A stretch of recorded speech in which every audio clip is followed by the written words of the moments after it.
You don't tell people how something so small can make you feel so weak. You don't say that every night when the room goes quiet and the lights go off, you feel this strange mix of fear and frustration because sleep, the most basic human thing, has become a battle. You don't admit that when they first said you needed a CPAP machine, it didn't just sound like treatment. It sounded like a verdict, like proof that your body had betrayed you, like aging, like fragility, like aging, like fragility, like something was wrong with you. And maybe what hurt the most wasn't the diagnosis, but it was the look on your own face when you Googled the price. The machine, the mask, the filters, the accessories, the must-haves, the recommended upgrades, the promises, the fear-driven marketing beads, the promises, the fear-driven marketing upgrades. You just wanted to breathe at night. Instead, you felt like you walked into a system designed to drain your wallet while you were already exhausted. No one talks about that part. No one talks about the shame of spending hundreds, sometimes thousands of dollars on something that still doesn't make you feel normal. You lie there with plastic on your face, air pushing into your lungs, and you think, is this really my life now? You start wondering if you wasted money, but if you made the wrong choice, if you were pressured, if you're being taken advantage of. You're not stupid for thinking that. You're not stupid for thinking that. And when you're tired, really tired, your brain doesn't work the way it should. You're vulnerable. You're desperate for relief. You just want someone to tell you what works so you can stop feeling like you're drowning in slow motion every single night. That's where money gets wasted, not because you're careless, but because you're exhausted. And sleep apnea makes you exhausted in every possible way. Physically, mentally, emotionally. I want to talk to you like a person, not like a salesperson, not like a clinic brochure, just you and me. Because there are ways people quietly waste money on CPAP and they don't even realize it. And the cost isn't just financial, it's emotional, it's psychological. It's the slow erosion of hope. The first way people waste money is by buying the most expensive machine thinking it will fix everything. You've probably done this in other areas of your life. When something feels out of control, you try to buy control back, the top tier model, the newest release, the upgraded features, the heated hose, the touch screen, the Bluetooth app. You convince yourself that more features mean more comfort. More comfort means better sleep. Better sleep means a better life. So you spend, and for a few days, you feel hopeful. A $1,200 machine does not compensate for a poorly fitted mask. It does not fix anxiety about wearing it. It does not silence the voice in your head that says, I hate this. The machine is not the miracle.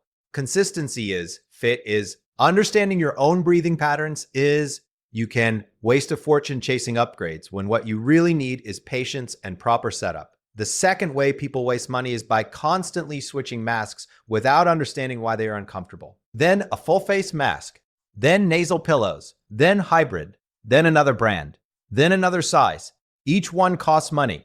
Each one raises your expectations. Each failure makes you feel more broken. But most discomfort isn't about the mask being bad. It's about tension, jaw tension, shoulder tension, anxiety tension. You lie there, hyper aware of every breath. You focus on the airflow. You anticipate discomfort before it even happens. Your body tightens. And when your body tightens, nothing feels right. So you blame the equipment, you order another one.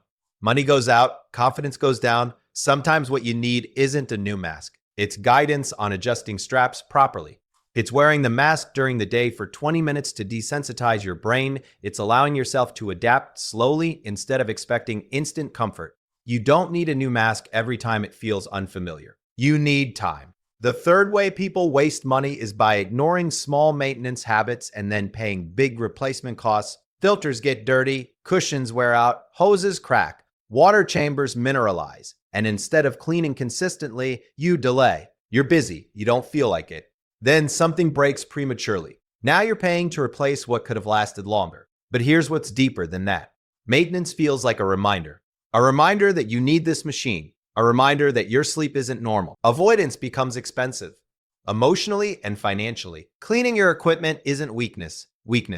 It's ownership. The fourth way people waste money is by buying every sleep accessory marketed to them out of fear. Anti-snore gadgets, special pillows, blue light glasses, aromatherapy kits, white noise machines, magnetic straps, chin guards, backup battery systems. You may never use it. You start building a shrine around your bed, all because you're scared of one thing. What if it doesn't work?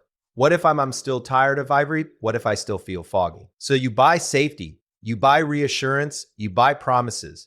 But sleep doesn't improve because of how much you spend. It improves because of how well you stick with one consistent system and allow your body to recover. And then there's the fifth way. This one is the quietest, the most painful. People waste money by giving up too soon. They try CPAP for a few weeks. It feels awkward, claustrophobic, annoying. They don't see instant transformation. They don't wake up glowing and energetic.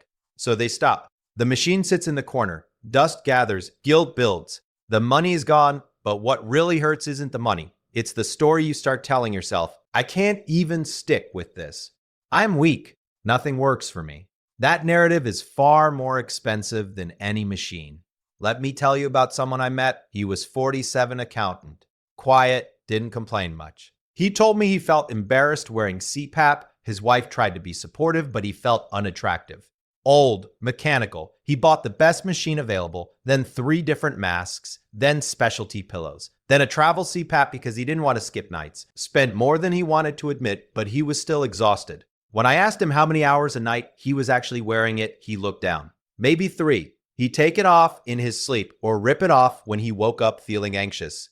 No one had told him adaptation takes time. No one told him the first month can feel worse before it feels better. No one told him to practice wearing it while watching TV to train his nervous system. He thought if it wasn't instantly comfortable, something was wrong.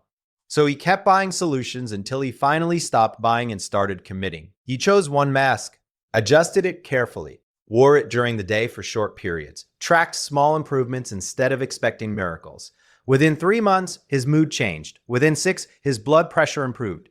Within a year, he told me something I'll never forget. It wasn't the machine that changed my life. It was the decision to stop fighting it. That's the turning point, not the purchase, not the upgrade, the decision. You don't waste money because you're irresponsible. You waste money when you're trying to escape discomfort instead of walking through it. That's the psychological truth. Your brain wants relief now. Your body heals slowly. Those 2 timelines don't match. And when they don't match, you panic. Panic spends money. You're not weak for hating the mask at first. You're not dramatic for feeling embarrassed. You're not shallow for worrying how you look. You're not shallow for worrying how you look. You're not foolish for wanting to feel normal again, but listen carefully. CPAP is not about looking normal. It's about staying alive. Sleep apnea, untreated, doesn't just make you tired. It strains your heart. It stresses your brain. It chips away at your future silently. You deserve rest that protects you. You deserve oxygen that sustains you. You deserve mornings that don't feel like you survived a war. So here's what you do instead.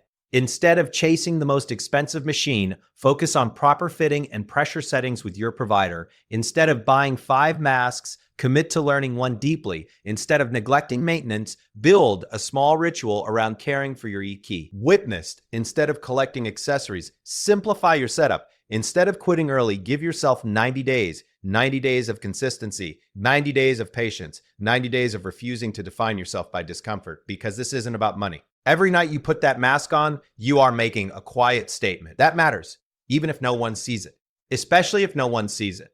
You have spent enough time feeling like your needs are a burden, like your exhaustion is something to hide, like asking for help is weakness. Let this be different. Let this be the thing you commit to without shame. Not because it's perfect, but because you are worth the effort. You are not broken because you need support to sleep. You are not broken because you need support to sleep.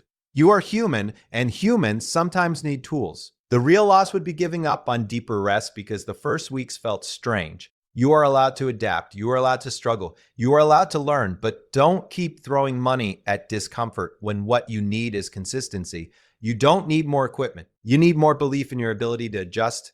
With disfaction, tonight, when you hold that mask, don't see it as a symbol of weakness. See it as evidence that you chose survival.